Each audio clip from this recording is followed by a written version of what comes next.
आणि आपला राग रोष व्यक्त करतायत हे मला असं वाटतं केंद्राला देखील कळणं गरजेचं आहे. आणि त्याच्यासाठी म्हणून आम्ही येत्या 26 तारखेला रविवारी येत्या 26 तारखेला आम्ही हा मोर्चा आम्ही काढत आहोत. हा मोर्चा निघेल शिवाजी पार्क शिवतीर्थावरून हा निघेल आणि हा मोर्चा जाईल सिद्धिविनायकाच्या इकडे.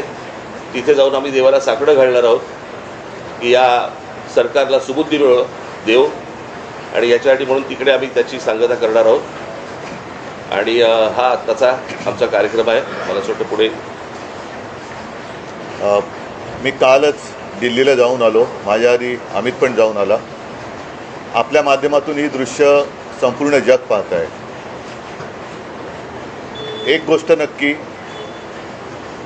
की हा विषय केवळ नीटच्या परीक्षेपुरता मर्यादित नाही आहे.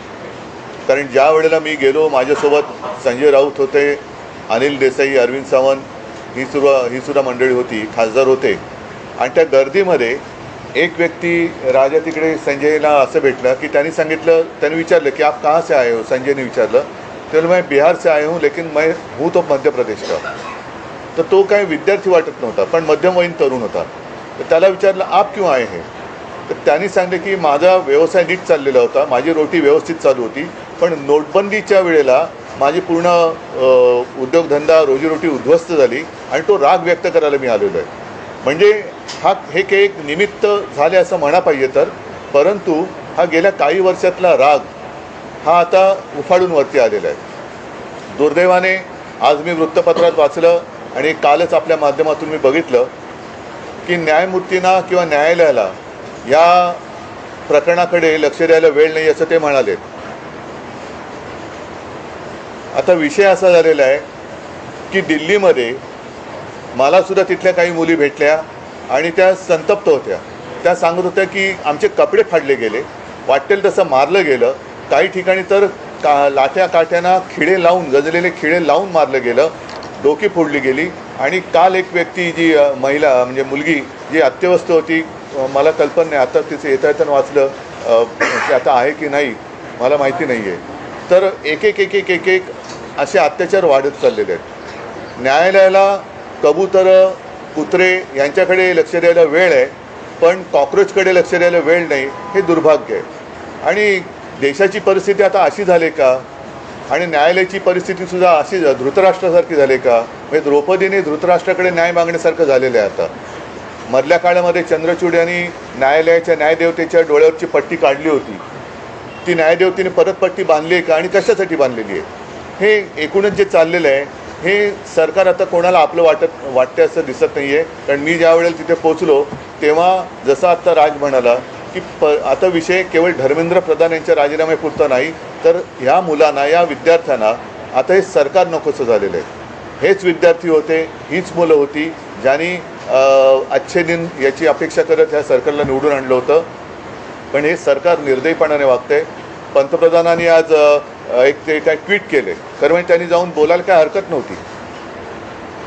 म्हणजे याच्यामध्ये कमीपणा बाळगण्याचं काही कारण नाही आहे. आपली मुलं आहेत, आपली जनता आहे, यांच्याबरोबर चर्चा करायला कमीपणा वाटण्याची गरज नाही आहे. पहिल्या दिवशी जर का सरकारने यांच्याबरोबर चर्चेचे दरवाजे उघडले असते किंवा पहिल्या दिवशी जर का यांना बोलवलं असतं तर ही इथपर्यंत वेळ वाढली नसती, एवढी हे आंदोलन ताणलं गेलं नसतं. लोकांना आज व्यक्त व्हायचे, इतके वर्ष साठलेला राग, असंतोष हा उफाळून वर आलेला आहे आणि त्याला एक वाट करून देण्याचा आम्ही प्रयत्न करतो आहे. ही वाट करून देत असताना सर्वांना सांगतो की कोणीही, कारण बरेच जणं या असंतोषाच्या ठिणगीला वेगळं वळण लावण्याचा प्रयत्न करत आहेत. मग पोलिसांवरती हल्ले करण्याचा प्रयत्न करत आहेत. काही गुंड म्हणजे सिव्हिल ड्रेसमधले लोक, ह्यांच्यात पोलिसांच्या लाठ्या यांच्या हातात कशा आलेल्या आहेत. मग त्यांच्या तिकडे नावाची पट्टी पण नाही आहे, काही कपडे त्यांचे पोलिसांचे नाही आहेत. म्हणजे हे गुंड, आता माझं मग असं म्हणणं आहे की हे आंदोलन मोडायला पाकिस्तानमधून गुंड भाजपने आणलेत का. कारण यांची काय ओळख पाळख काही नाही आहे. त्यांना ओळख विचारलं तर सरळ ते काय त्यांच्या निर्विकार चेहऱ्याने ते आपले बघतात लोकांकडे. काही त्यांना पडलेलं नाही आहे. ना मुलांच्या व्यथेची त्यांना जाणीव आहे, ना त्यांच्या वेदनेची त्यांना जाणीव आहे. बेसुमार लाठीमार करतायत आणि अशी ही सगळी गुंडागर्दी ही सरकार चालवत असताना कोणी गप्प बसू नये. आपण व्यक्त व्हायला पाहिजे आणि त्या व्यक्त होण्यासाठी ती वाट करून देण्यासाठी येत्या रविवारी आम्ही मी मोर्चा म्हणण्यापेक्षा एक देशाची ताकद काय असते ही ताकद दाखवून देण्यासाठी ह्या मोर्चाचं आयोजन केलेलं आहे. जसं राजने सांगितलं की शिवाजी पार्क ते सिद्धिविनायकला राज आपण जाऊन 2 गोष्टी करू. एक तर या सरकारला सुबूत दे, नाहीतर सिद्धिविनायकाला साकडवलं की या देशावरती आलेलं हे अरिष्ट सरकारच्या रूपाने हे लवकरात लवकर दूर कर. सरन्यायाधीश म्हणाले की सीसीटीव्ही फुटेज मग तोच विषय राहिला की सरन्यायाधीश जे बोललेत की सीसीटीव्ही फुटेज पाहण्यासाठी आमच्याकडे वेळ नाही आहे. मुळात ह्यांच्यामुळेच हे झुरळ सुरू झालं ना. जन्मदाते तेच आहेत ना. आणि त्यांनी जन्म दिल्यानंतर त्या पोराकडे बघायला नको. मी महाराष्ट्रामधले पोलीस ह्या सर्व आंदोलनकर्त्यांना चांगलं सहकार्य करत आहेत. काही त्रास देत नाही आहेत. काही गोष्टी झाल्यात. माझ्याकडे आता एक व्हिडिओ आला आहे. मला असं वाटतं की मी तो आता मुंबई पोलीस कमिशनरने देखील पाठवलेला आहे. एका टॅक्सीतनं मुलं चालली होती आणि ती मुलं चालली असताना टॅक्सीतनं नाही, पोलिसांच्या गाडीतून आणि तो पोलीस त्यांना सांगतोय त्या मुलांना की परत या एरियात जर दिसलात तर खिशामध्ये तुमच्या काय 5 ग्रॅमची पावडर टाकीन, 50 ग्रॅमची पावडर टाकीन, बरं का. म्हणजे पोलिसांकडे आता पावडर पण मिळायला लागली. पोलीस एजंट आहेत का पावडरवाले? मग हा पोलीस कोण ड्रग सप्लायर आहे का?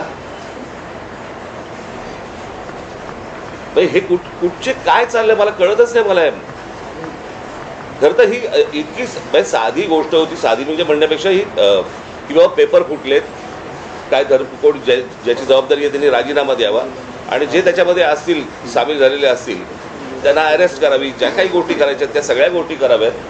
परत हे होणार नाही याची शाश्वती द्यावी आणि त्याच्याशी चर्चा करावी. हे सगळं प्रकरण इथपर्यंत आलंच नसतं. बोला. यात एक प्रश्न असा आहे की नाही दिनेश एक मिनिट आज जे मोदींनी ट्विट केले का काय केले मला कल्पना नाही की दोषींना सोडणार नाही. तर ज्यांनी या मुलामुलींवरती निर्दयीपणाने लाठीमार केलेला आहे, ज्यांनी मुलींचे कपडे फाडलेत, जे पोलिसांच्या वेशात न येता जे गुंड तिकडे घुसलेत, या गुंडांना पकडून त्यांना सुद्धा कठोर शिक्षा करण्याची जबाबदारी मोदी घेत आहेत का? हे गुंड कोणी घुसवले होते? हे गुंड कोणी आणले होते? आणि राजरोज फिरतात त्यांचे पण व्हिडिओ आहेत. अगदी ती काठ्या बिठ्या आणि पोलिसांच्या लाठ्या त्यांच्या हातात कुठून आल्या? पण उद्धवजी, मुख्यमंत्री देवेंद्र फडणवीस आणि जे.पी. नड्डा जे भाजपचे केंद्रातले नेते आहेत ते असं म्हणतात की विरोधी पक्ष हा विद्यार्थ्यांच्या खांद्यावर बंदूक ठेवून या विषयाचं राजकारण करतात. भारतीय जनता पक्ष आजपर्यंत काय करत आलं? त्यांचा असाही दावा आहे की काँग्रेसच्या राजवटीतही अनेकदा पेपर फुटलेले आहेत. तेव्हाही आंदोलन झाली की. म्हणून तर बदललं ना सरकार. त्यावेळेलाही आंदोलन झाली, त्याच्यानंतर सरकार बदललं, ह्यांचं आलं.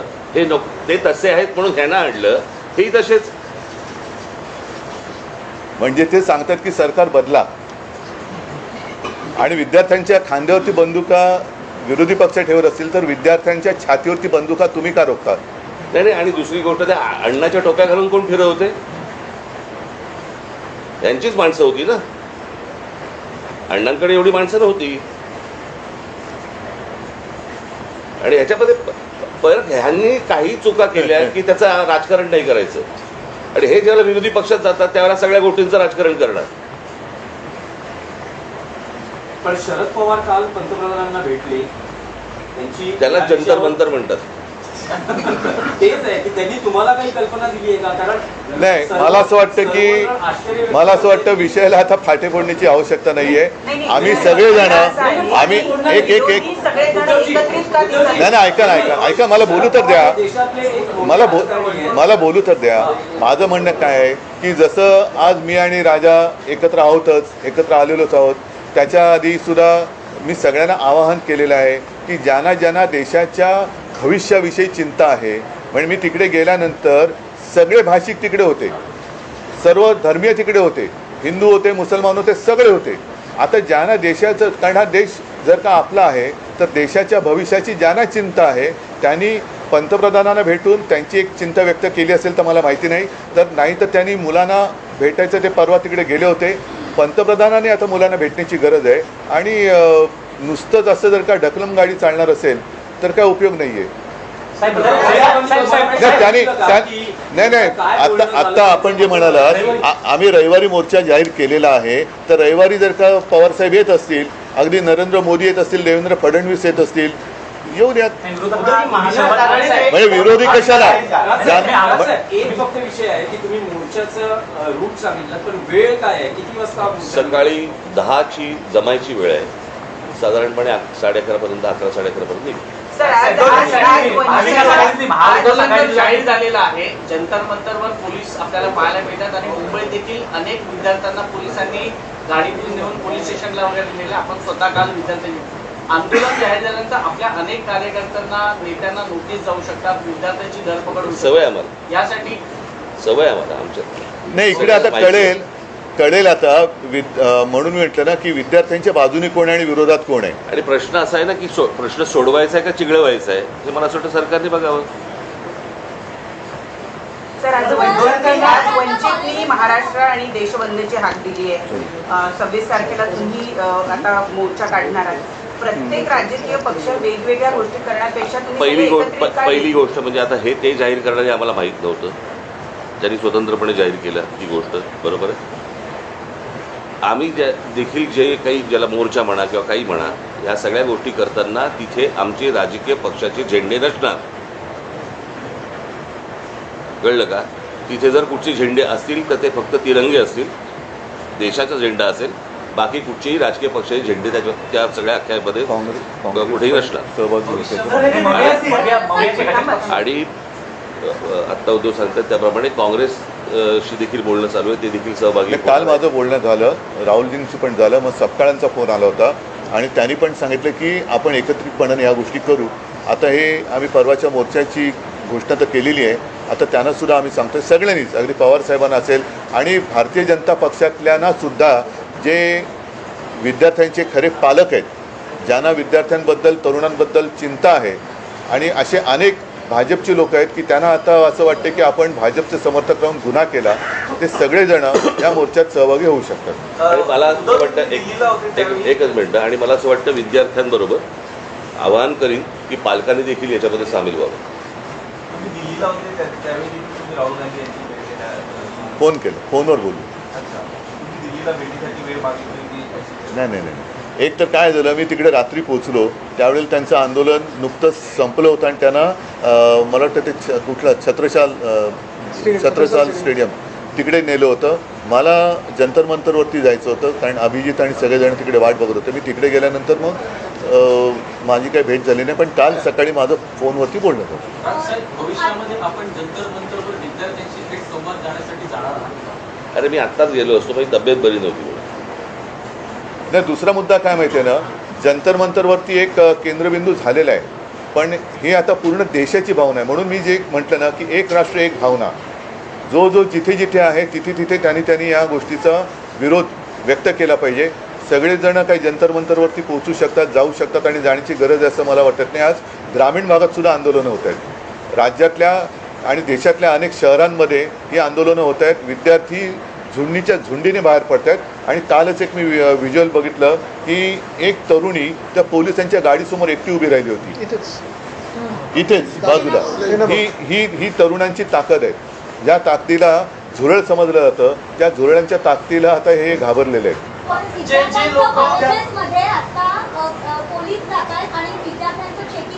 कुठे?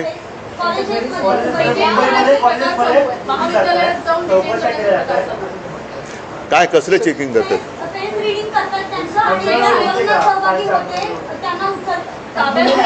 त्यांना काही तासासाठी डिटेन करतात आणि सोडतायत, कोणी घाबरत नाही. पण त्यांना काल पण आम्ही पाहिलं, काल मी आणि अमितच गेलो होतो पोलीस. आता देश भीतीच्या पलीकडे गेलेला आहे. आणि काल सुद्धा मी तिथे ज्यांना भेटलो ना, एक तो तुमच्याच माध्यमातून बघितलं, तो एक मुलगा उभा आहे ना, मारो मारो मारो, तो नागपूरचा मुलगा आहे. तो भेटला मला, तो बोले काय करतील मारून मारून, काय करतील, आणि असं जगून तरी काय फायदा. म्हणजे हे लोक आता त्या भीतीच्या पलीकडे गेलेत. त्याच्यामुळे चेकिंग, तुम्ही त्यांची मनं नाही ओळखली, शरीर किंवा कपडे चेक करून काय करणार, त्यांच्या मनात काय चालले ते ओळखानं.